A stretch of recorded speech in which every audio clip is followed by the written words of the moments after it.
Mr. Ren has been very passionate about 5G. That's certainly going to build the infrastructure in the world to empower communication and many others. Mr. Gilder has been, over the years, arguing about that artificial intelligence is not going to replace human being, but human capacity and also human brain is enormous.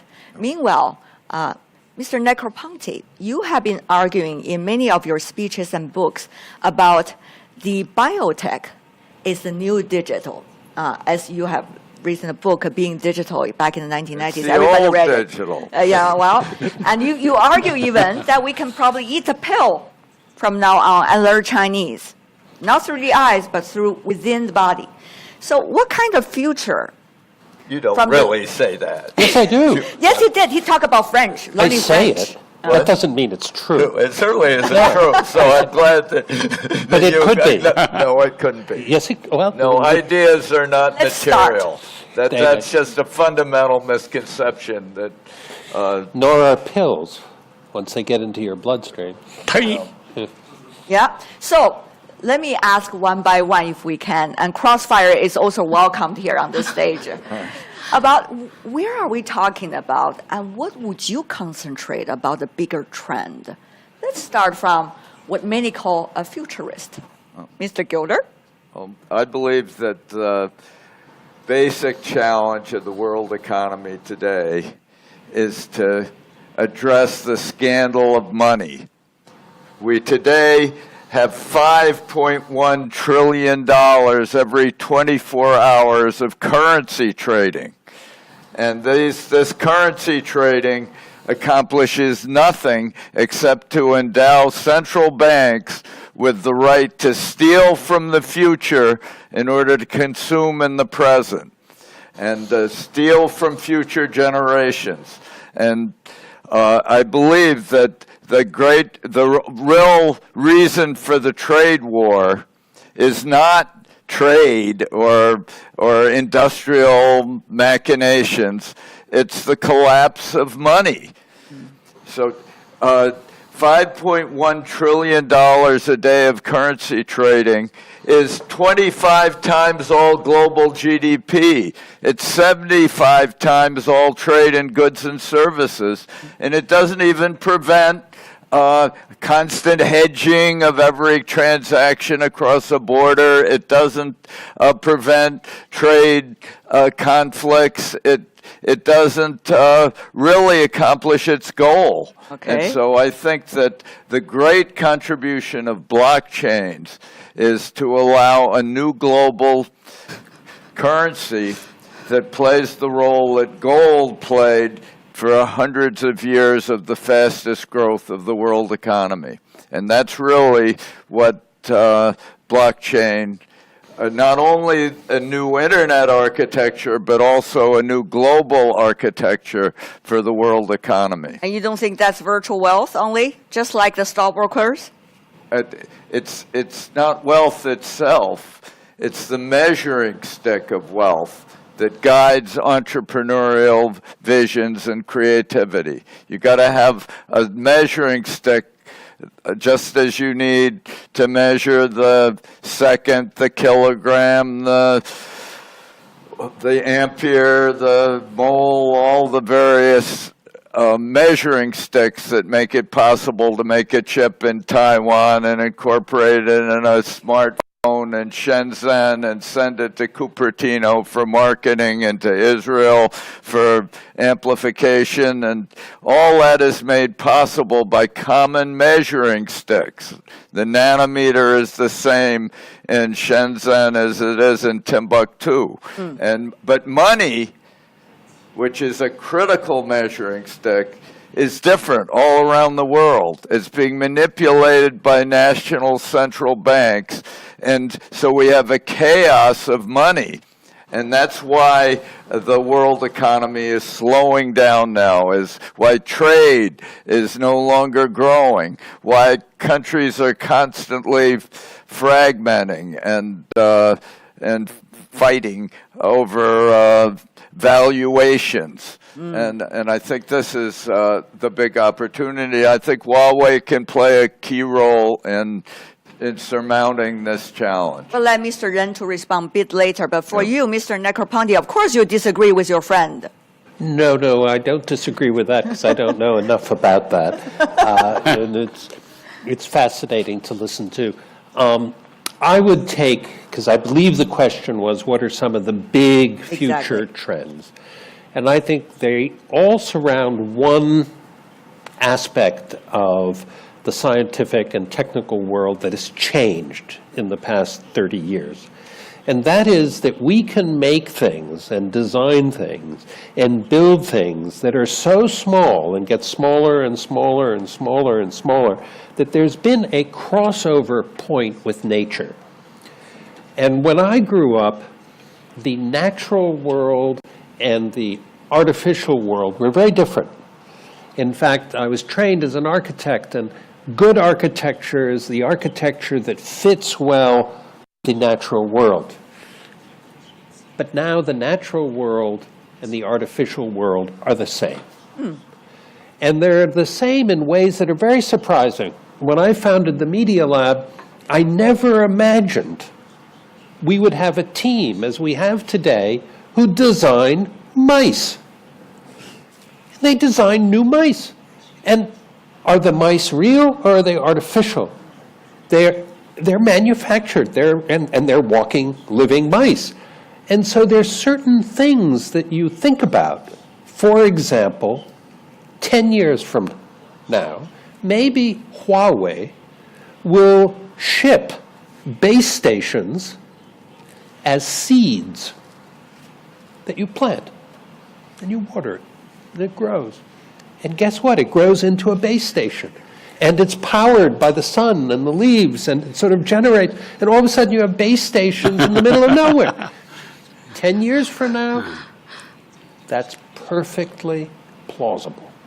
So I think the changes, the reason I say biotech is the new digital, more because of synthetic biology and the fact they'd be indistinguishable. So I look in that area. And the world of the digital is also in combination with the world of biotech. Very much the same. Yeah.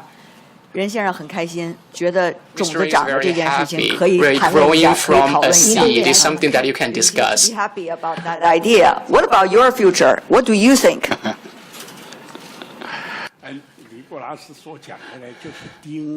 Nicholas was talking about the convergence between DNA and electronics, and what might be the dramatic consequences and outcomes on human society.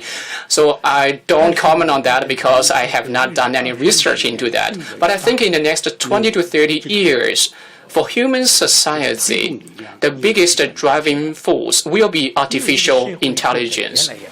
Because the society is getting more and more complicated, the trains are traveling faster and faster. Networks are also becoming more complicated. This is simply something that one individual with whatever level of intelligence cannot control and keep pace with. In the future, so some of the tasks with certainly AI could do that. It's already processed by AI. You don't transmit it through the network for things that are not certain, and then you use AI as assistance to provide analysis. AI might be wrong, AI might be right, and it's a process of deep learning to optimize human society. I mentioned just now we should be tolerant about innovation. We should not be very particular around whether this is right or wrong as for something new. Some people are talking about remote maintenance. Whether people have to climb on the tower to do maintenance, that's high cost. So for the future innovation, there needs to be certain level of tolerance in order to embrace the great era that is yet to come. AI should not be solely viewed as something negative. AI is the extension of the human capability, like taking a pill. And then you read all the Dream of the Mansion, and then you take another pill, you read all the works of Shakespeare. And you can take 4 pills at the same time, right? I think the brain power of an individual is that big. It's limited. But if you resort that to electronics, the capacity is enormous. There's no limit to that. So AI can only be produced with a supercomputer and a high-speed transmission. Nicholas mentioned just now several decades earlier, someone already put forward the idea of AI, but today we have the condition to make it happen that can only produce more wealth, and it's not about replacing people. Some people mentioned just now how AI could appreciate human or music. If you listen to the song, it's not just about that. You need to appreciate the music. Whether AI can produce something similar to top musician, I cannot tell for now. I can tell right now, it seems the teacher and the student have certain chemistry. Between the so-called teacher and the student. Mr. Gilder, it seems that they are disagreeing to a certain extent with what you just said. Well, 我可不是挑事儿啊。 I've been studying connectome studies for a while. And the connectome, for years I studied the connectome of the internet. That is, how large are all the connections all across the entire global internet and connections to all its memories. And I was always focusing on the point where the connectome of the global internet would pass a zettabyte. That is, all the memories and all the connections would take a zettabyte, 10 to the 21, to map. And recently I've been studying the connectome of the human brain, one human brain. And the connectome of the one human brain takes an entire zettabyte. In other words, one human brain has as much connectivity as the entire global internet. Yet the entire global internet consumes gigawatts, terawatts of energy. One human brain runs on 12 to 14 watts of energy. So I believe that what really will determine human progress and prosperity is unleashing individual human zettabytes running at 12 watts. That's 6 billion of them that you're interconnecting through Huawei fiber optics and wireless, not creating some super mouse out of a pill. I mean, the life is not the same as electronics. Okay. It manifests electronics, but it's a different phenomenon which is not well understood and is not illuminated by facile statements that we're going to be able to read Shakespeare by taking a pill. That just Okay. is not illuminating. Mr. Negroponte, I think it's perfect time for you to speak out. Look, whatever is true in computation and connectivity, I can make more of it. I can make more and more of it. And some of that's going to happen naturally. More. So a lot of people have worked, and there are really two distinct AIs. There's the AI, if you will, that wants to do as well or better than the human brain. That's the one that is, I'll call, the classic one. It's the one that the people in the 1960s and 70s, very deep thinkers, were thinking about. It was not an AI composed of 7.5 billion people. I don't know what you guys are doing with the other 1.5, by the way, when you talk about connecting everybody. Yeah. But when you have the 7.5 billion brains connected, you have something times 7.5 billion. And that's a different area and a fascinating one. And whatever happens computationally, I just know I can make more of it. I can't make more of the human brains, and ours aren't going to change that much. So things will change, George. And I think, you know, when I say you learn French by taking a pill or Chinese, that is part of a very different agenda of how do you interact with the human brain. And the breakthrough was the idea of going from the inside instead of the outside, instead of trying to radiate. What if you went through the bloodstream, and what if you were able to access all the neurons from that direction? That's pretty interesting. And I don't know where French lives. Does it live in a part of your brain? Probably not, but the process to speak French certainly does. Can you put that there? Can you take it away? It doesn't matter whether that is correct or not right now. It's certainly a very exciting way of thinking about it, and people will do things and change things as a consequence taking that kind of step.